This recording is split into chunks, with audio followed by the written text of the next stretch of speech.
జై శ్రీమన్నారాయణ. శ్రీ విష్ణు సహస్రనామంలోని 10వ శ్లోకం యొక్క భాష్యం ఇప్పుడు తెలుసుకుందాం. సురేశ శరణం శర్మ విశ్వరేతా ప్రజాభవః అహ సంవత్సరో వ్యాళః ప్రత్యయ సర్వదర్శనః.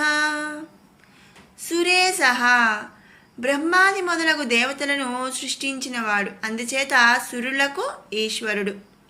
సుర ఈశః, సురులు అంటే దేవతలు, దేవతలను సృష్టించినవాడు కాబట్టి ఆయన సురులకు ఈశ్వరుడు. సకల దేవగణముల సృష్టికర్త అయిన ఆ పరమాత్ముడే ఆ గణములకు రక్షకుడు, ప్రభువు. కనుక అతడిని సురులకు ఈశ్వరుడు అని చెప్పి ఇక్కడ మనం స్తుతించుకుంటున్నాం. సురేశః అనే నామంతో కీర్తిస్తున్నాం. తర్వాత నామం శరణం. శరణం అంటే మరి అయ్యా నిన్ను శరణు కోరుతున్నాను అంటే ఇక నువ్వే నాకు దిక్కు అని చెప్పి, అంటే నువ్వే నన్ను రక్షించు అని చెప్పి ఆయన మనం శరణం కోరుతున్నామన్నమాట. సకల శక్తులకు శ్రీమన్నారాయణుడే రక్షకుడు కాబట్టి, అంటే మరి మనకు ఎవరైతే రక్షణగా ఉంటారో వాళ్ళని మనం శరణు వేడతాం కదండి.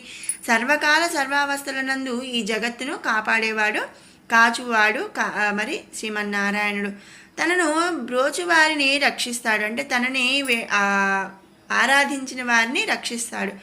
శ్రీమన్నారాయణుడే సకల కష్టముల నుండి తప్పించు ఆర్తత్రాణ పరాయణుడు కాబట్టి ఆయనను శరణం అనే నామంతో మనం స్తుతించుకుంటున్నాము. తర్వాత నామం శర్మన్. పరమేశ్వరుడు నిత్యానంద స్వరూపుడు అనమాట, పరిపూర్ణుడు. ఆయనకి ఏ విధమైనటువంటి కోరికలు లేవు. తనని ఆశ్రయించిన వారికి సకల ఆనందములను కలిగిస్తాడనమాట. అలాగే నిత్య సూరులను సాధు సజ్జనులను అనుక్షణం రక్షించేవాడు కాబట్టి ఆయనను శర్మన్ అనే నామముతో మనం స్తుతించుకుంటున్నాము. అంటే శర్మన్ అంటే మరి నిత్యము కూడా రక్షించువాడు, అనుక్షణం కూడా రక్షించేవాడు అని చెప్పి అర్థం. తర్వాత నామం విశ్వరేతాః. సమస్త జగత్తునందు సకల కార్యములకు ఆ పరమేశ్వరుడే మూల కారణం. రేతస్సు అంటే ఏంటి అంటే వీర్యము. ప్రాణుల వృద్ధికి వీర్యము ఎలా ఉపకరిస్తుందో పరమాత్ముడు ఈ జగత్తు వృద్ధికి అలా ఉపకరిస్తాడనమాట. కనుక విశ్వరేత అని చెప్పి స్తుతిస్తున్నాము. తర్వాత నామం ప్రజాభవః. జీవులకు ఇంద్రియముల అధిష్టాన దేవతలను ప్రసాదించిన వాడు పరమేశ్వరుడు. ఆ ఇంద్రియము చేత జీవులు తనని సేవింపునట్లు చేయిచు వారి కర్మలు క్షయం కాగానే తన దగ్గరకే చేర్చుకున్నట్టు చేత ప్రజలందరూ కూడా తనవారే అవుతున్నారు.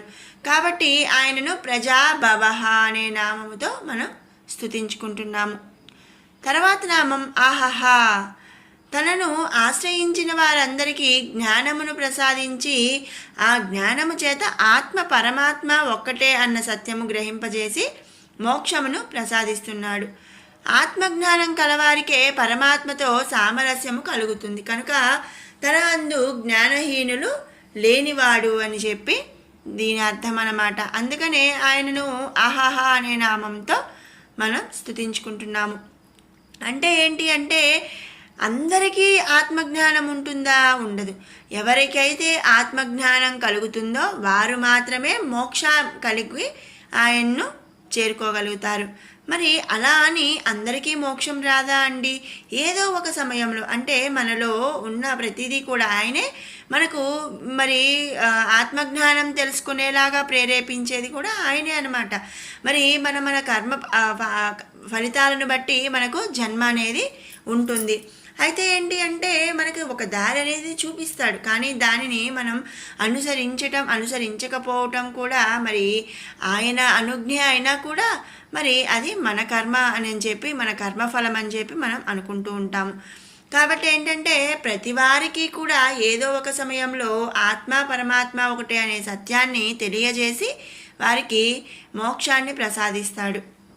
కాబట్టి ఆయన్ను అహాహ అనే నామముతో మనం స్తుతించుకుంటున్నాము. తర్వాత నామం సంవత్సరః.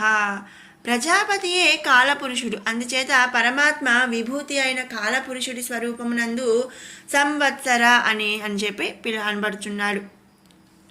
పరమాత్ముడు జీవాత్మ అందు అంతర్యామి అయి ఉంటాడు. జీవాత్మకు పరమాత్మకు మధ్య ఒక మాయా అనే అజ్ఞానపు పొర అనేది ఉంటుందన్నమాట. ఆ తెర తొలగిపోగానే జ్ఞానస్వరూపుడైన పరమాత్మ సాక్షాత్కారం అనేది కలుగుతుంది. తన భక్తుల హృదయమునందే పరమాత్మ వసించుట చేత సంవత్సర అని చెప్పి మనం స్తుతించబడుతున్నాడు. తర్వాత నామం వ్యాళహ, తన భక్తులను తన వశమునందు ఉంచుకునేవాడు. వ్యాళము అంటే ఏమిటి అంటే మహాసర్పము, దాని పట్టు తప్పించుకొనుట అనేది అసాధ్యం అన్నమాట. అంటే తన వశంలోనే, తన ఆధీనంలోనే ఉంటుందన్నమాట. అలా తన భక్తులను మరి వ్యాలములాగా తన వశమునందే ఉంచుకునేవాడు శ్రీమన్నారాయణుడు. అలా తన భక్తులను తన పట్టు నుండి తప్పించుకొనున్నట్లు తన పట్టు నుండి తప్పించుకోకుండా చేసేవాడనమాట. వాసుకి అనే సర్పము కూడా శ్రీమన్నారాయణుడి విభూతియే.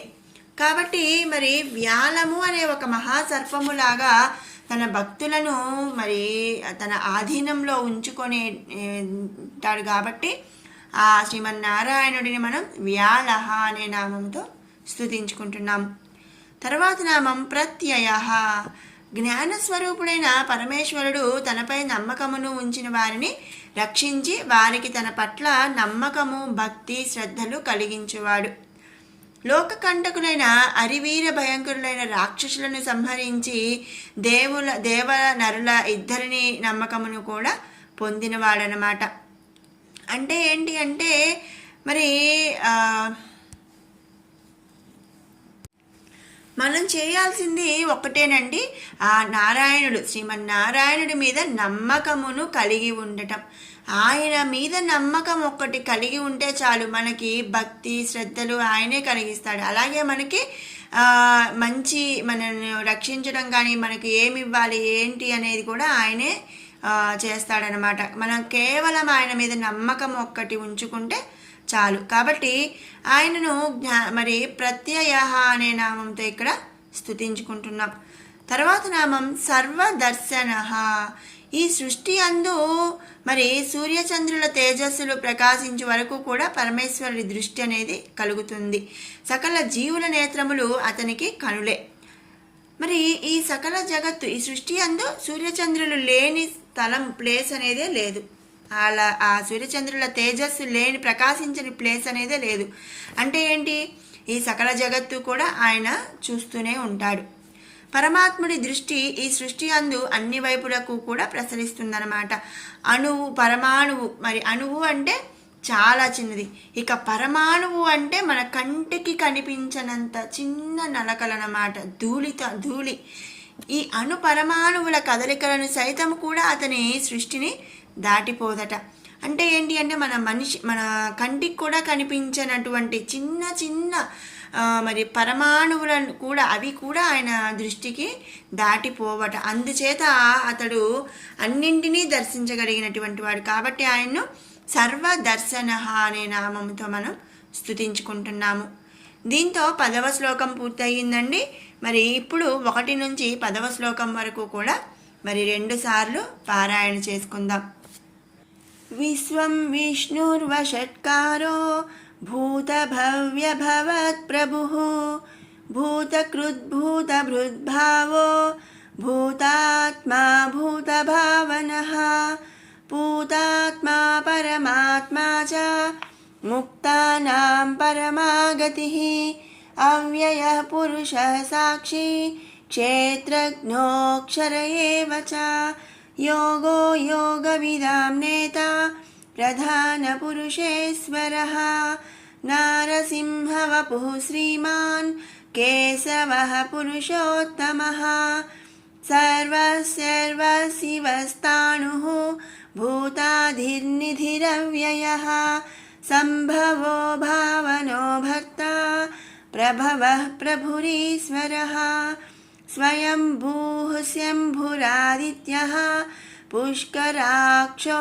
మహాస్వనః అనాదినిధనో దాతా విధాతా ధాతురుత్తమః అప్రమేయో ఋషికేశः पद्मनाभो मरप्रभुः विश्वकर्मा मनुस्त्वष्टा स्तविष्टः स्तविरो ध्रुवः अग्राह्यः शाश्वतः कृष्णो लोहिताक्षः प्रतर्दनः प्रभूतः त्रिककुब्धाम पवित्रं मङ्गलं परम् ईशानः प्राणदः प्राणो ज्येष्ठः श्रेष्ठः प्रजापतिः हिरण्यगर्भो भूगर्भो माधवो मधुसूदनः ईश्वरो विक्रमी धन्वी मेधावी विक्रमः क्रमः अनुत्तमो दुराधर्षः